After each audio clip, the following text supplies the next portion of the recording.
c'est une course contre la montre. Quand vous êtes victime d'une diffusion de vos images qui sont faites dans l'intimité et qu'à un moment donné c'est propagé sur la toile, c'est une course contre la montre. Vous essayez le plus tôt possible de pouvoir retirer ces images. Et c'est pour ça que cette loi a toute sa force, puisqu'elle donne 6 heures finalement aux auteurs ou aux opérateurs de retirer ces images.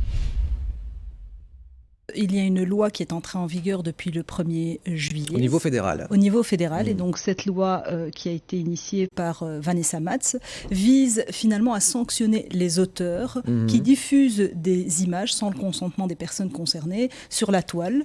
Donc cette loi, elle a deux axes très importants. Le premier, c'est la possibilité donc de pouvoir porter plainte et donc de pouvoir finalement aussi demander... Avec des peines de prison potentiellement très lourdes aussi. Oui, c'est exactement ça. La spécificité de cette loi, ça a été des sanctions beaucoup plus lourdes et aussi des amendes beaucoup plus lourdes qui peuvent aller jusqu'à 15 000 €. Justement, certaines associations disent que ce type de cyberharcèlement, le revenge porn, a vraiment augmenté durant le confinement. Est-ce que vous pouvez aujourd'hui, ce matin, nous le confirmer ? Effectivement, c'est ce qui a été d'ailleurs pendant cette période de confinement. On s'est aperçu qu'il y a quand même des phénomènes dans notre société qui sont assez inquiétants, notamment celui des chiffres qui ont été multipliés par 3 en termes de violence conjugale. Mais parallèlement, on s'est aperçu que, alors la raison principale invoquée par les associations, c'est de se dire l'ennui. Des gens se donnent beaucoup plus à ce genre de gymnastique quelque part, de diffuser des photos ou des vidéos de leurs ex-compagnons et de les diffuser avec des intentions malveillantes. Ce que je voulais aussi préciser, je pense que c'est essentiel, c'est un élément essentiel de cette loi, c'est la nécessité de pouvoir retirer les images, parce que c'est une course contre la montre. Quand vous êtes victime d'une diffusion de vos images qui sont faites dans l'intimité et qu'à un moment donné c'est propagé sur la toile, c'est une course contre la montre. Vous essayez le plus tôt possible de pouvoir retirer ces images. Et c'est pour ça que cette loi a toute sa force, puisqu'elle donne 6 heures finalement aux auteurs ou aux opérateurs de retirer ces images. Mais vous, avec votre résolution, vous voulez aller plus loin, c'est-à-dire qu'en région bruxelloise, vous voulez carrément qu'il y ait davantage de promotion de cette loi, puisque vous estimez que les victimes peut-être du revenge porn ne connaissent pas assez cette loi ? Non, du tout. Elle est rentrée en vigueur il y a moins de 15 jours. Et l'essentiel, bien évidemment, c'est de pouvoir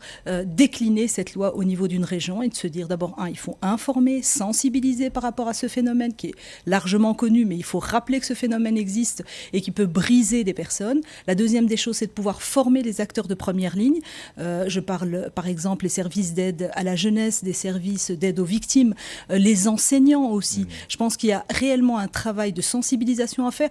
Troisièmement, nous demandons qu'il y ait un financement pour ces associations. Je pense qu'il est temps et il y a vraiment une urgence pour venir en aide. Et enfin, nous demandons la création d'une application qui permettrait de pouvoir aider les victimes par rapport à ce phénomène. Qui sont les victimes du revenge porn ? Alors, en général, on estime que ce sont spécifiquement des adolescents.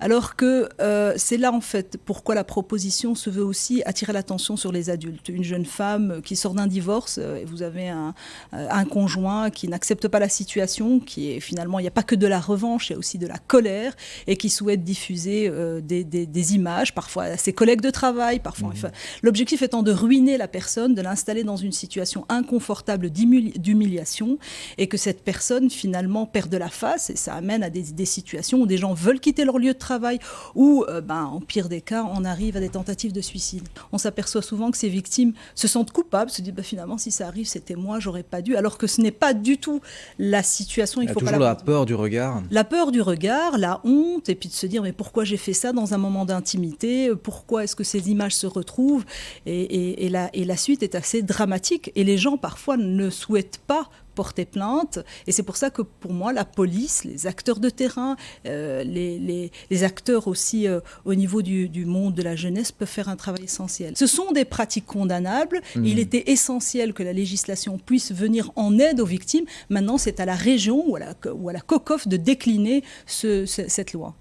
Nous avons certainement des réactions, des questions de nos internautes. Oui, tout à fait. Tout à l'heure vous avez parlé du fait de retirer les images sur Internet, mais comment fonctionne justement ce droit à l'oubli ? Est-ce qu'il y a des initiatives qui sont mises en œuvre justement pour avoir ce droit à l'oubli qui est pas forcément facile à faire justement sur Internet? Oui, alors droit à l'oubli, c'est assez ambitieux, soyons honnêtes, dans la pratique aujourd'hui, parce que le domaine finalement de la toile, c'est un peu au fur et à mesure, prenons Facebook a changé un peu sa législation, mais il reste, j'ai envie de dire, des voyous, et pour les personnes mal intentionnées, la toile est un terrain de jeu énorme.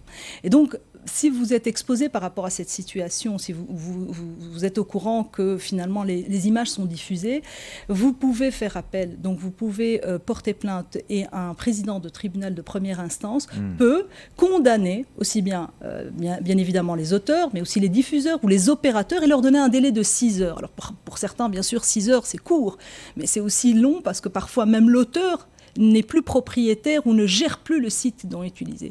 Je condamne par exemple des sites comme des comptes ficha, je ne sais pas si vous avez entendu parler, ce sont une sorte de sport utilisé par certains jeunes, souvent des hommes, qui diffusent des images de leur ex-copine avec l'adresse, leur numéro de téléphone en disant ben voilà, c'est des filles faciles, regardez, j'ai des images et c'est diffusé. Alors ça a été condamné par des associations, mais ces comptes, il faut pouvoir les fermer. Et donc c'est pour ça que cette extrême urgence et cette course contre la montre est important.